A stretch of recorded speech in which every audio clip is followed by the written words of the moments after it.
Oui, quand j'étais petit, j'étais une victime.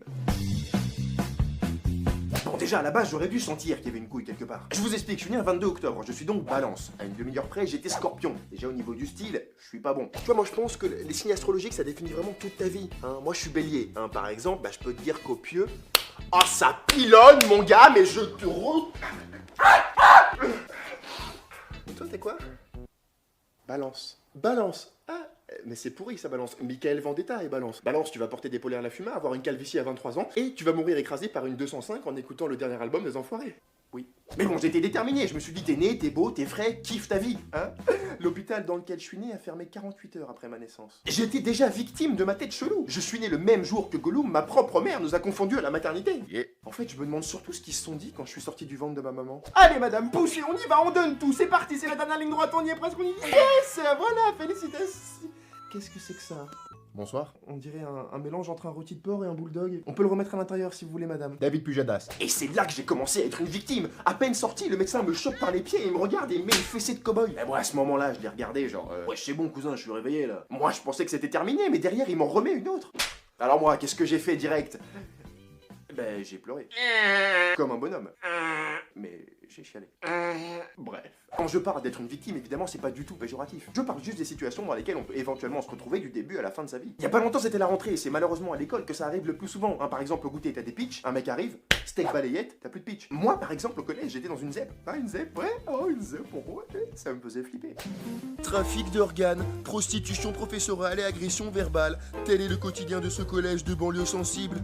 Oh, le programme, oui, je sais bien. Bah, moi, j'aimerais bien leur enseigner les maths, hein, vous savez. Mais quand on leur demande à quoi sert un compas et qu'ils vous répondent c'est pour te perforer le foie et te démembrer, sale pute, oh, bah, vous savez, moi, ça m'enlève l'envie d'enseigner tout de suite, hein, l'envie de transmettre, l'envie de vivre. Et c'est en 6ème que j'ai eu mon premier téléphone portable. Hein. J'étais un peu le king de la classe, personne pouvait me tester. Jusqu'à ce jour où j'allais en cours et un mec m'appelle gentiment. Eh viens ici, petite salope. Bon, bien entendu, vous en doutez, la fierté d'un homme. Hein.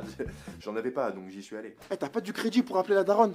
Juste une minute. Gentil comme je suis, je lui ai passé mon téléphone, hein, et puis il est parti à 10 mètres, à 50 mètres, 100 mètres, 200 km, je l'ai jamais revu. Moi j'étais plutôt le genre de mec qui esquivait les bastons, hein, parfois grâce au dialogue, parfois en me tapant tout seul. Et puis on sait très bien que quel que soit l'âge, ces violences et ce harcèlement sont toujours dirigés vers les mêmes personnes, hein, les petits, les maigres, les gros, les handicapés, les minorités. Jamais un mec va se dire « Et si je volais le goûter du mec le plus musclé et populaire de l'école ?» Habile. En CO2, j'avais un pote gros et roux qui s'appelait Mouloud, et il se faisait raqueter tout le temps. Et ben un jour, Mouloud en a eu marre, il a eu un élan de courage, il a porté ses couilles, il a pris la décision d'apporter tous les jours un deuxième goûter, au cas où il se faisait voler le premier. En même temps, je vais être super honnête avec vous, regardez ça. Même moi, je me serais bisuté. Regarde mes cuisses de grenouille, sans déconner, on dirait pas que toute ma jambe, c'est une cheville. Ah oui, en parlant de ça, le bisutage, c'est quoi le but exactement? Non, parce que je discutais avec un cafard l'autre jour dans la rue, et même lui, il m'a dit... Non, je te jure, frère, même nous, on fait pas ça. Moi, ça m'est déjà arrivé de taper un mec, j'avoue, je l'avais croisé, il m'avait mal regardé, je lui ai mis 2-3 droites, un kick dans la tête... Et j'ai retiré GTA parce que ça faisait longtemps que je jouais. Alors vous le savez sûrement, le bisutage consiste à souhaiter la bienvenue à de nouveaux étudiants et à les intégrer en leur faisant passer quelques épreuves. Hey, salut, bienvenue dans l'école, allez viens, on va te torturer un petit peu. Bon, généralement c'est des trucs gentils, c'est bon enfant, hein, leur jeter des œufs, les couvrir de farine, leur faire boire un peu d'alcool, leur taillader le dos avec des capsules de bière. Ah, c'est le nouveau saut? Le quoi? Le nouveau saut?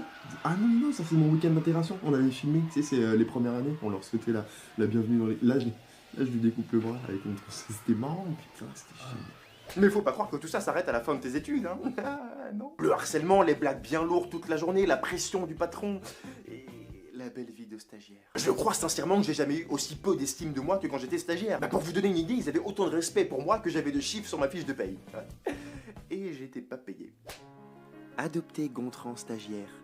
Le stagiaire pourra vous servir le café. Le stagiaire pourra faire office de repose-pied. Et le stagiaire pourra même vous servir de paillasson. Gontran stagiaire, et vous êtes sorti d'affaires. Et puis comment parler de ce sujet sans parler d'internet, un endroit où il suffit d'une petite erreur de parcours pour passer du statut de personne respectable à grosse victime en quelques secondes. Ah, internet, l'endroit où tu peux insulter les gens de manière totalement gratuite et anonyme.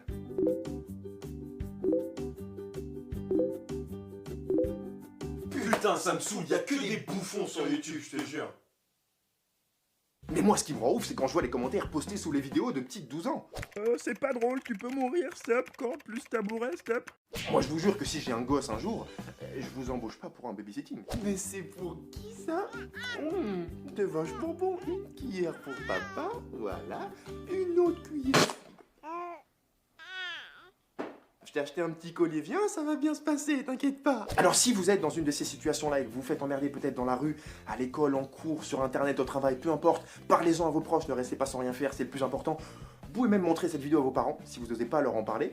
Dites-moi dans les commentaires ce que vous faites dans la vie, peut-être que si vous avez les mêmes problèmes, vous pourrez vous entraider. Et moi je vous dis à très bientôt pour une prochaine vidéo, je vous fais des gros bisous. J'ai transpiré pendant le tournage, voilà. Je vous aime quand même, bisous, ciao.